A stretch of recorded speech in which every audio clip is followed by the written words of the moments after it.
Good day everyone, welcome to the presentation of my paper entitled Charm, Influence, and Privilege, the Political Economy of the Philippine Social Media Influencer Industry.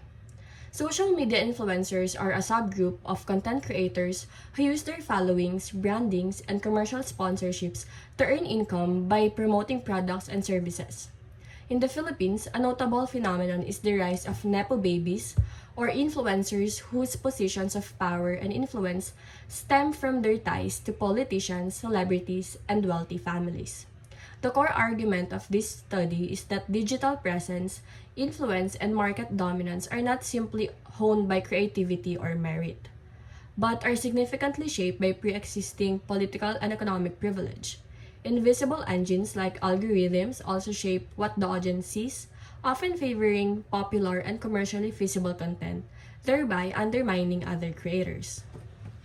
For the statement of the problem, the study sought to understand precisely how pre-existing political and economic privilege affects digital visibility, economic opportunities, and market competition for independent creators. We aim to answer two critical questions. First, how do family affiliations, inherited wealth, and political ties impact an influencer's career and growth? And second, how does this structure influence consumer consumption patterns and the overall competitiveness of the industry?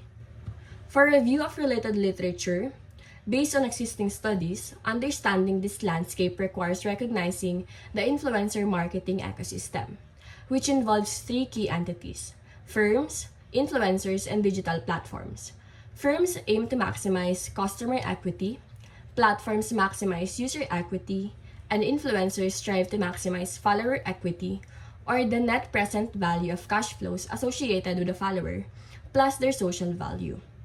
Influencers succeed by bridging the gap between brands and consumers, often using aspirational content and mechanisms like the fear of missing out or FOMO.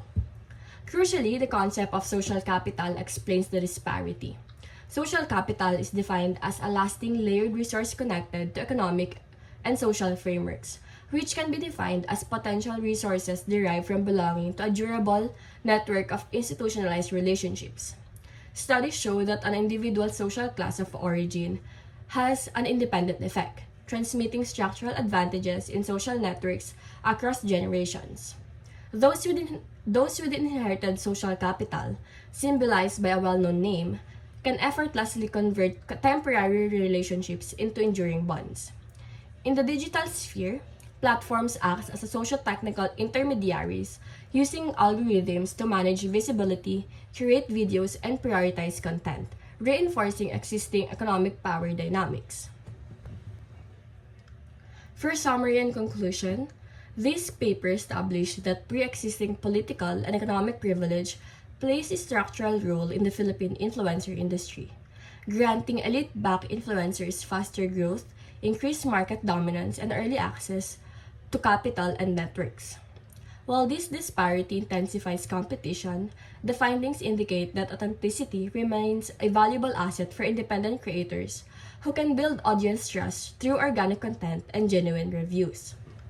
For summary and conclusion, this paper established that pre-existing political and economic privilege plays a structural role in the Philippine influencer industry, granting elite-backed influencers faster growth, increased market dominance, and early access to capital and networks.